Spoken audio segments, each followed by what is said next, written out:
Desde este rincón donde las sombras gritan verdades que queman y el pasado se retuerce como una serpiente que no muere, os doy la bienvenida con una voz que corta el silencio como un filo oxidado.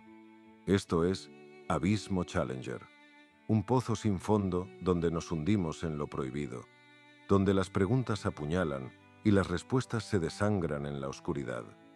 Hoy os traigo una historia que arde como veneno en las venas. Spinoza, el filósofo maldito que desafió a la religión. Un hombre exiliado, odiado, borrado por atreverse a mirar más allá de las cadenas que los dioses y los hombres nos atan al cuello. No era un santo predicando paz, ni un loco gritando al viento. Era un hereje con una mente que cortaba como un bisturí, un lobo solitario que desgarró el velo de las mentiras sagradas y pagó el precio con su alma y su nombre. ¿Fue un genio que nos liberó o un veneno que merecía ser aplastado? No os sentéis cómodos, porque esto no es un cuento para dormir, es un descenso al abismo donde vuestras certezas se pudren, y solo queda el eco de una duda que os va a devorar vivos. Ámsterdam, siglo XVII. Una ciudad que apestaba a comercio, a especias robadas de tierras lejanas y a un aire cargado de hipocresía que se pegaba a la piel como sudor frío. Los canales reflejaban casas altas y estrechas, llenas de mercaderes que contaban monedas con manos temblorosas, mientras las campanas de las iglesias retumbaban como un látigo que azotaba a los pecadores. Era la edad de oro holandesa, un tiempo de oro y sangre, donde la libertad se vendía como una joya brillante, pero venía con grilletes invisibles. Los judíos sefardíes, huyendo de las hogueras de España y Portugal, habían encontrado refugio aquí, un rincón donde podían respirar sin que les arrancaran la lengua por sus plegarias. Pero ese refugio tenía un precio: obediencia ciega a sus rabinos, a sus leyes, a un Dios que no perdonaba ni olvidaba. Y en medio de ese pantano de fe y miedo, nació Baruch Spinoza, un niño de ojos oscuros y una mente que no se doblegaba, hijo de una comunidad que lo quería manso como un cordero y que pronto descubriría que habían criado a un lobo con colmillos afilados. Spinoza no era el típico rebelde que gritaba en las plazas o quemaba templos para hacerse notar. Era callado, meticuloso, un joven que pulía lentes para ganarse la vida mientras su cabeza hervía con ideas que nadie quería escuchar. Sus manos moldeaban cristal, pero su mente moldeaba preguntas que eran dinamita pura. ¿Y si Dios no fuera un rey sentado en un trono, dando órdenes como un tirano caprichoso? ¿Y si no hubiera cielo ni infierno, ni premios ni castigos, solo una naturaleza infinita que no reza ni castiga? ¿Y si la Biblia, ese libro que todos besaban con lágrimas en los ojos, no fuera más que un cuento escrito por hombres asustados, un manual para controlar a los débiles con promesas vacías? Esas no eran preguntas inocentes. Eran puñales que atravesaban el corazón de una fe que llevaba siglos reinando con puño de hierro. Spinoza no se contentaba con dudar en silencio. Escribía. Dejaba que sus palabras cortaran como navajas, que dejaran cicatrices en una sociedad que prefería taparse los oídos antes que enfrentar el eco de su propia fragilidad. La comunidad judía de Ámsterdam, esos hombres de barbas largas y ojos hundidos que habían escapado de la Inquisición, lo miraban con una mezcla de miedo y desprecio. Habían visto lo que pasaba cuando alguien desafiaba a los dioses: hogueras que olían a carne quemada, gritos que se perdían en el humo, cuerpos rotos colgando de cruces como advertencia para los que quedaban. Ellos querían paz, querían sobrevivir, querían lamer las botas de un mundo que los toleraba a duras penas. Y ahí estaba Spinoza, un joven de 20 y tantos años, diciéndoles que su Dios era una mentira, que sus leyes eran cadenas forjadas por hombres, que su fe era un espejismo que se deshacía bajo la luz de la razón. No lo soportaron.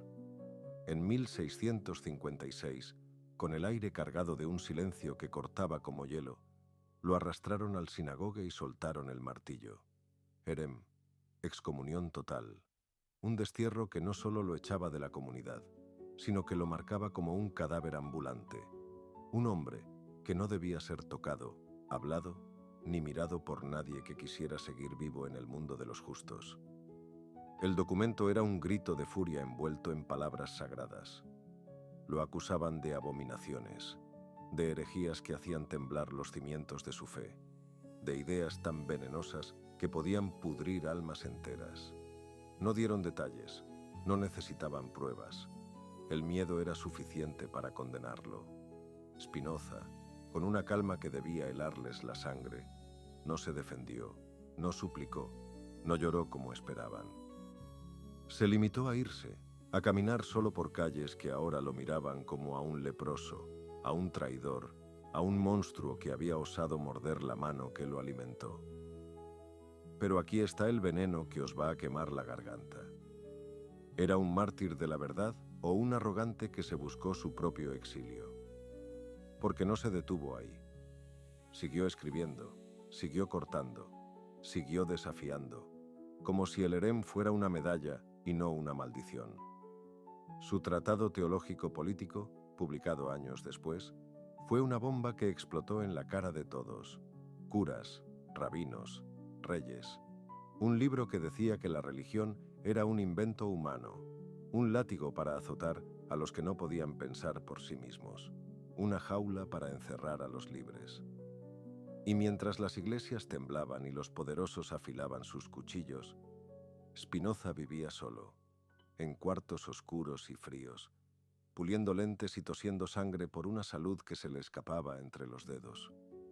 No buscaba fama, no quería aplausos. Solo quería clavar sus preguntas en un mundo que prefería arrodillarse antes que mirar al abismo. Pero ese abismo lo miraba de vuelta, y lo que viene os va a revolver las tripas. ¿Fue un liberador que nos arrancó de la esclavitud de la fe, o un destructor que merecía el olvido que le echaron encima?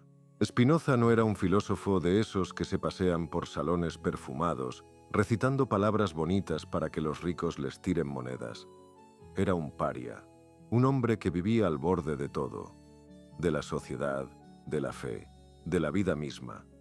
Después del Erem, Ámsterdam lo escupió como a un perro rabioso y él se fue sin mirar atrás, instalándose en pueblos olvidados, en casas que olían a humedad y madera podrida, donde el único sonido era el rasguño de su pluma y el crujir de sus pulmones enfermos.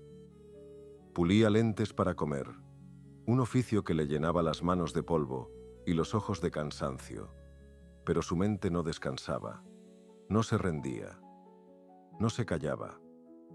Mientras los cristianos rezaban a un Dios colgado en una cruz y los judíos se aferraban a un pacto que olía a sangre antigua, Spinoza escribía ideas que eran fuego puro, ideas que no solo desafiaban a la religión, sino que la destripaban sin piedad, dejando sus entrañas al aire para que todos vieran la podredumbre que escondía.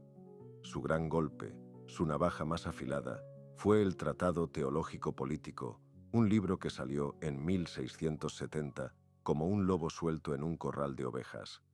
No era un texto suave, no era una súplica tímida para que lo escucharan, era un rugido que desgarraba el velo de lo sagrado y lo pisoteaba sin remordimiento. Decía que la Biblia no era la palabra de Dios, sino un montón de historias escritas por hombres con manos temblorosas y mentes limitadas, cuentos para asustar a los débiles y mantenerlos en su lugar. Los milagros, esas hazañas que los curas gritaban desde los púlpitos y los rabinos susurraban en las sinagogas, no eran más que trucos de la naturaleza, cosas que los ignorantes no podían entender y que los listos usaban para mandar.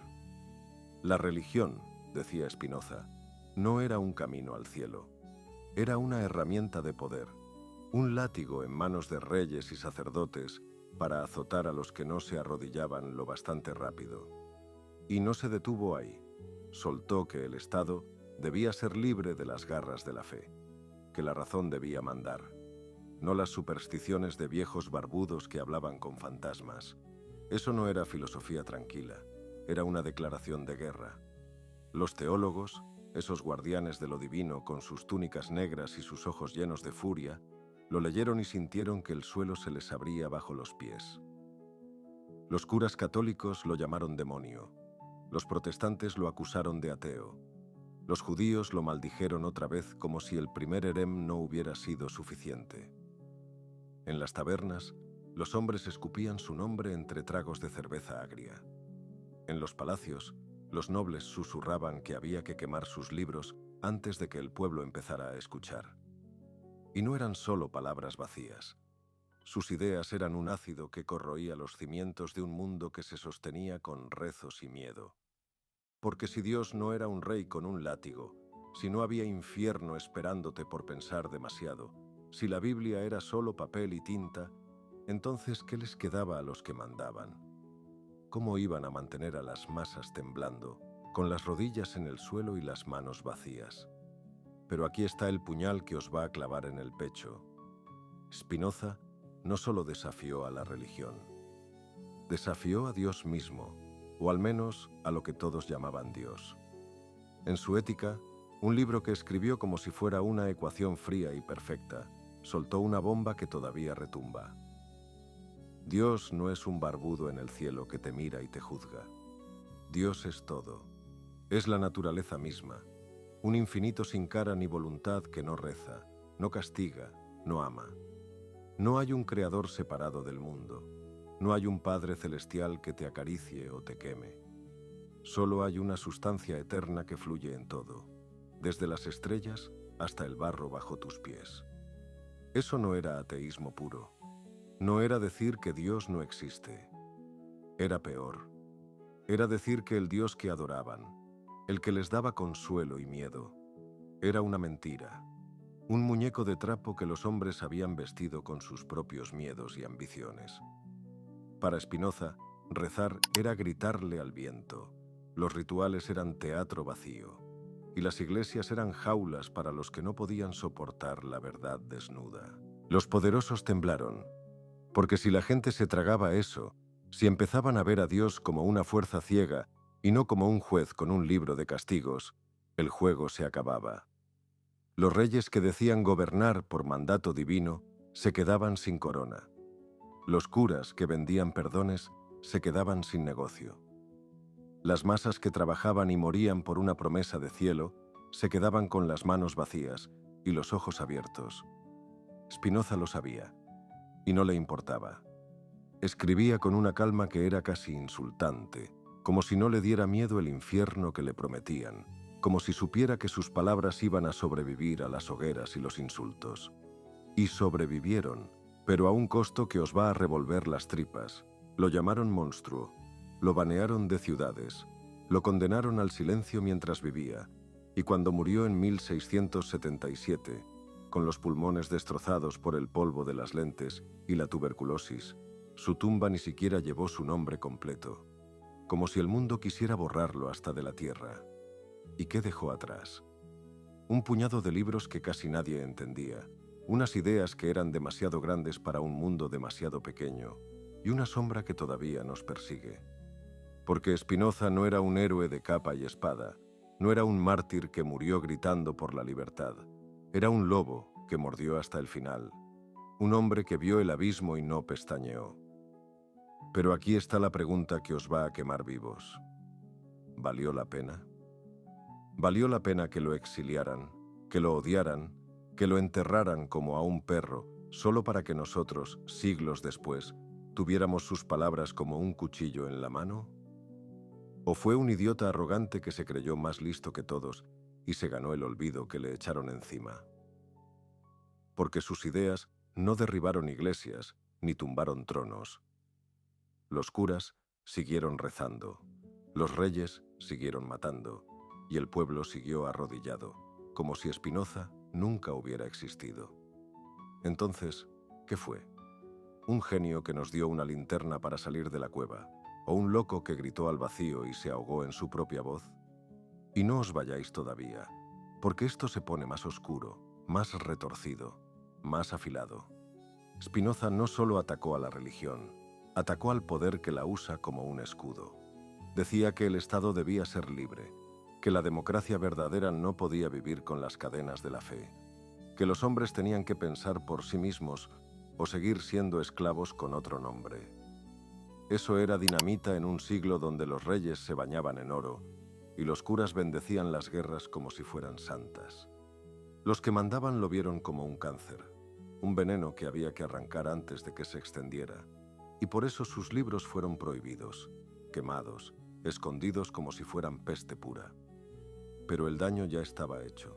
Sus palabras se colaron como agua entre las grietas, llegaron a mentes que no podían volver atrás, encendieron chispas que no se apagaban con agua ni con sangre. Mirad a los ilustrados que vinieron después. Voltaire, Diderot. Esos tipos que tomaron el fuego de Spinoza y lo usaron para prenderle fuego a un mundo viejo y podrido. Sin él, sin ese hereje maldito que no se cayó ni cuando lo echaron al frío, la Ilustración no habría sido lo que fue. No habría cortado tan hondo. No nos habría arrastrado al borde de lo que somos hoy. Pero aquí está el filo que os va a atravesar. ¿Y si su legado no es libertad, sino caos? ¿Y si al arrancarnos la fe nos dejó desnudos, sin nada que nos sostenga, sin un Dios que nos mire, sin un cielo que nos prometa algo más que polvo? Porque hoy vivimos en su mundo. Un mundo donde la razón manda pero el alma tiembla. Donde las iglesias se vacían, pero los hombres buscan dioses en pantallas y billetes. ¿Nos liberó Spinoza o nos condenó a vagar en un abismo que él mismo abrió con sus propias manos? ¿Por qué lo odiaron tanto? No era solo un judío que escupió en su propia fe. No era solo un filósofo que jugaba con ideas raras en un cuarto oscuro. Spinoza era un espejo que reflejaba lo que nadie quería ver. Una religión que temblaba como un castillo de naipes, un poder que se sostenía con mentiras, una humanidad que prefería arrodillarse antes que mirar al abismo y saltar. Sus palabras no eran un susurro tímido, eran un grito que cortaba la carne, que desnudaba a los curas, a los reyes, a los hombres comunes que se aferraban a sus Biblias como si fueran un escudo contra la nada. Lo excomulgaron, lo banearon, lo borraron porque no podían soportar que les mostrara su propia podredumbre, que les arrancara las vendas y les enseñara que su Dios era un cuento, que su fe era una jaula, que su libertad era una broma cruel que se contaban para dormir por las noches. Y aquí está la verdad que os va a morder hasta sangrar. Seguimos matando a los Spinoza de hoy. No con exilios ni hogueras, sino con silencios más fríos, más afilados. Los que preguntan demasiado, los que desafían lo sagrado, los que cortan el velo de nuestras mentiras modernas, los aplastamos igual que Ámsterdam aplastó a ese lobo solitario. Hoy no los quemamos en plazas, los cancelamos en pantallas, los enterramos bajo insultos, los ahogamos en un mar de desprecio digital hasta que se callan o se rompen. Spinoza estaría tuiteando ahora, soltando verdades que nos harían sudar, y no pasaría una hora antes de que lo banearan, antes de que lo tildaran de tóxico, de loco, de peligro público. ¿Hemos cambiado? ¿O solo hemos cambiado las cadenas por cables, el EREM por un botón de bloqueo, la cicuta por el olvido? Pero él no era un santo, no os equivoquéis. Era frío, cortante, un hombre que vivía para destrozar ilusiones y no pedía perdón por ello. Algunos dicen que se lo buscó, que si hubiera cerrado la boca estaría vivo y olvidado, un don nadie puliendo lentes en un rincón perdido. Otros dicen que su exilio fue el precio de despertarnos, que su maldición nos dio un arma para cortar las cadenas, aunque nos cortáramos nosotros mismos al usarla. Fue un lobo que no se doblegó, un hereje que murió solo, pero dejó un eco que sigue resonando, que sigue cortando, que sigue desafiándonos a mirar el abismo que él vio primero. La pregunta os persigue como una sombra. ¿Lo condenaríais hoy o lo seguiríais al borde? Desde este rincón donde el abismo nos traga y las sombras nos clavan sus ojos, llegamos al final de un descenso que os dejó desnudos y temblando. Spinoza, el maldito, el hereje, el lobo que mordió la fe hasta hacerla sangrar, nos deja con una duda que no se apaga, un filo que no se embota. ¿Genio o veneno? ¿Libertador o destructor? Esto es Abismo Challenger, y aquí no hay consuelo, solo preguntas que os arrancan la piel y os tiran al vacío. ¿Qué haríais con él hoy? ¿Lo exiliaríais de nuevo? ¿Lo callaríais con un clic? ¿O bajaríais con él a las profundidades que nos enseñó a ver? Decidlo abajo, hundíos con nosotros, porque este pozo no tiene fondo y las sombras no perdonan. Si este viaje os cortó como un cuchillo, suscribíos. El próximo paso nos lleva más abajo, donde la oscuridad es más densa y las respuestas se pierden para siempre. Nos vemos en el abismo, donde la superficie es un recuerdo y el eco de vuestras dudas es lo único que queda.